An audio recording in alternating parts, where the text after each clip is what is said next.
ब्रह्मचैतन्य महाराज गोंदवलेकर प्रवचन. आज 19 फेब्रुवारी. नामात राहणे हा सरळ मार्ग आहे. एका बाईला सासरी नामस्मरण करणे कठीण जाई, कारण सासरच्या लोकांना ते आवडत नसे. मी तिला सांगितले, लोणी चोरून खाण्याचा परिपाठ ठेवला तरी त्याचा परिणाम शरीरावर दिसतोच. तसे नाम कोणाला नकळत घेतले तरी त्याचा उपयोग होतोच. म्हणून उघडपणे नाम घेता न आले तरी ते गुप्तपणे घ्यावे आणि त्याप्रमाणे युक्तीने वागावे. शरीराला अन्नाची जरुरी असताना जर ते तोंडातून जात नसेल तर नळीने पोटात घालतात, त्यामुळे ते लवकर पोटात जाते. तसे भावनेच्या नळीने नाम घेतले तर ते फार लवकर काम करते. एक मनुष्य बैलगाडीतून जाताना रस्त्यामध्ये पडलेला होता. एका सज्जन माणसाने त्याला उचलून आपल्या घरी नेले आणि त्याच्यावर उपचार केले. तसे आपण भगवंताच्या नामात पडून राहावे. त्यात राहिले की कुणीतरी संत भेटतो आणि आपले काम करतो. आपण सरळ मार्गात मात्र पडले पाहिजे. नुसत्या विषयात राहणे हा आडमार्ग आहे. नामात राहणे हा सरळ मार्ग आहे. खरोखर नाम किती निरुपाधिक आहे.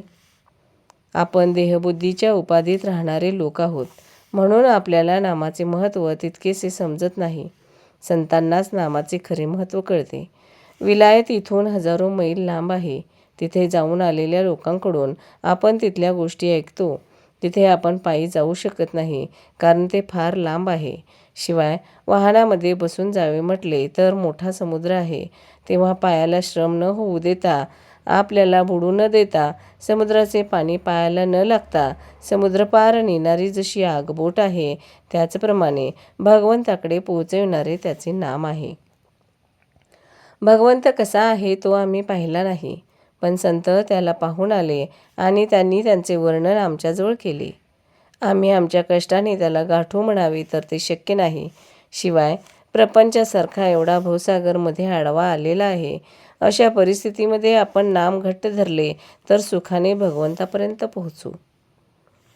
व्यवहारामध्ये जशी एकाच माणसाला अनेक नावे असतात, तो त्यापैकी कोणत्याही नावाला ओ देतो, तसे कोणत्याही नावाने हाक मारली तरी एकच भगवंत ओ देतो. निरनिराळ्या गावी असलेल्या सर्व जिंदगीची मालकी खरेदीपत्रातल्या नामनिर्देशाने मिळते, तसे सर्वव्यापी असलेल्या देवाची प्राप्ती त्याच्या नामाने होते. खरोखर नाम ही कधीही नाहीशी न होणारी जिंदगीच आहे.